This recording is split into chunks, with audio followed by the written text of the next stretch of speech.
King Charles III is nearing the end of his third month as monarch and, according to polls, has gained in popularity since ascending the throne.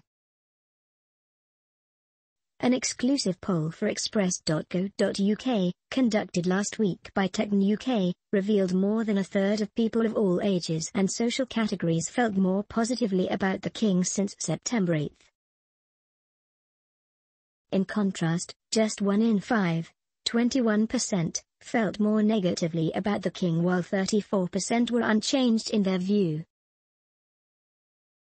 It suggests the King has managed to survive possible criticism of his more difficult years, namely the 90s, which saw the breakdown of his marriage to Diana, Princess of Wales, and the confession of his infidelity.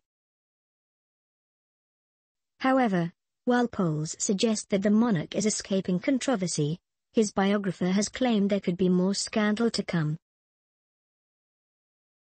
Christopher Anderson, author of the upcoming book The King, Life of Charles III, was a guest on an episode of Podcast Royal earlier this month.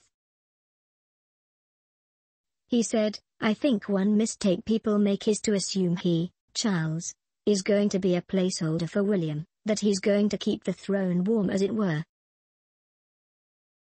He's going to be an activist and he's going to leave his mark on history. He has waited so long for this moment. Edward VII waited 59 years, but Charles has waited 70 years. I think he is going to take the bull by the horns in terms of streamlining the monarchy. He's already talked about rethinking how the monarchy is funded if he can. I'm sure he is going to express his opinions in private to the Prime Minister every week. But unfortunately, he may be overwhelmed by scandal. The key to his reign is winning the affection of his people, but that's hard to do when you've got a rebel prince in Montecito constantly making headlines and embarrassing revelations." Mr. Anderson refers to Prince Harry, Charles' younger son, who stepped down from his royal duties and moved overseas with his wife Meghan Markle. Since their shock exit, the couple have spoken openly, and often negatively, about the royal family and their experience of life within the firm.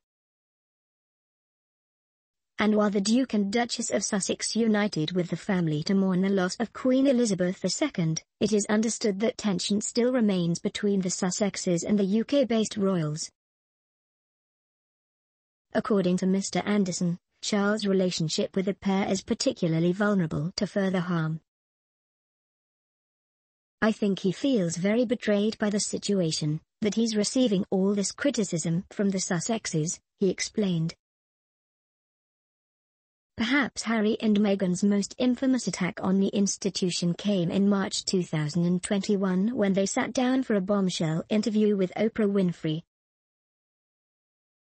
The royal family faced global criticism following the 2-hour-long program which saw the Sussexes claim their mental health needs were neglected as working royals and make accusations of racism within the firm. Mr. Anderson claimed Charles felt particularly betrayed by the explosive interview, which gave a rare insight into the British monarchy. "I think there's a strong sense of betrayal," he said. "It really plays to Charles' sense of being a victim. Why are they doing this? Why is he doing this to me?" The biographer went on to note the King's relationship with the Sussexes prior to their departure. "When you look at how Charles and the royal family embraced Meghan Markle, Charles in particular, as he walked her down the aisle when she got married to Harry, and he befriended Doria Ragland, Meghan's mum. Then all of a